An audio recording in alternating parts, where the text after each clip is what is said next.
கழுத்தறுத்து அல்லாஹ் அக்பர் சொல்கிறவனுக்கும் ஒரு இஸ்லாமிய தாடியை பிடிச்சி இழுத்து அவனை கும்பல் படுகொலை செய்யும் போது நீங்கள் ஜெய் ஸ்ரீராம் சொல்கிறதும் ஒன்று தான்.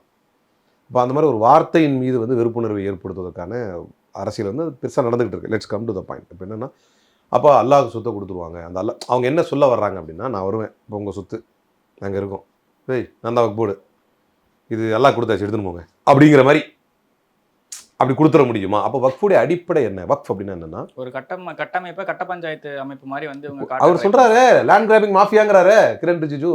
நம்மளா நீங்க சொல்றது மட்டும் இல்லை, அவர் பார்லிமெண்ட்ல சொன்ன வார்த்தை தானே, it's like land grabbing mafia அப்படிங்கிறார்.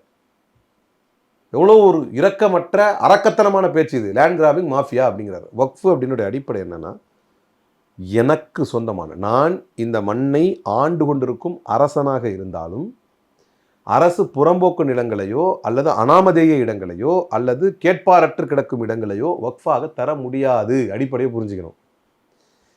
என்கிட்ட காசு இருந்து என் அரசவைக்கு கீழேயோ ஏதோ ஒரு இடம் இருந்து அந்த இடத்தை நான் பணம் கொடுத்தோ அல்லது பொருளாதாரம் தந்தோ வாங்கி இருந்து, அது என் பேரில் இருந்து, அது என் பேரில் இருந்து அதைத்தான் நான் வக்ஃபாக தர முடியும். அப்படி தரப்படாத பொருட்கள் வக்ஃபாக கருதப்படாது, அது வக்ஃபிலே வராது. இப்போ வக்ஃபுடைய அடிப்படை என்ன அப்படின்னா, அங்கேருந்து தான் இவங்க டிவைட் பண்ணுறாங்க. வக்ஃபு ப்ராப்பர்ட்டிஸ் வந்து ரிவோக்கபிளா இல்லையா? Do all the countries have waqf board? அடுத்த கொஸ்டின், 5வது கொஸ்டின்.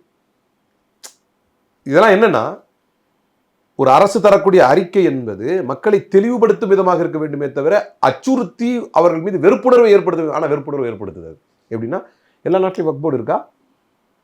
நோ. இவங்க பதில், இது எவ்வளோ பெரிய கியானத்தனம், எவன்டா சொன்னது வக்ஃப் போர்டு இல்லைன்னு? வக்ஃப் போர்டுனே தேவையில்லை, வக்ஃபுக்குன்னு மினிஸ்ட்ரி இருக்கு, உசாரத்துல் அவுகாஃப். வக்ஃபுடைய ப்ளூரல் தான் அவுகாஃப். வக்ஃப் அப்படின்னா சிங்குலர், அவுகாஃப்னா ப்ளூரல்.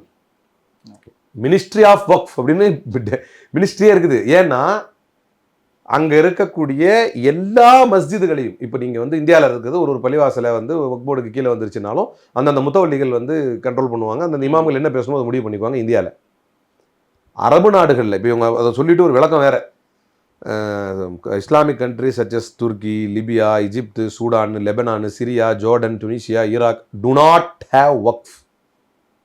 இதுவே அடிப்படையில் ஆதாரமற்றன்றதை விட தவறானது, பொய்யானது, புனையப்பட்டது. சொல்லியிருக்காங்க.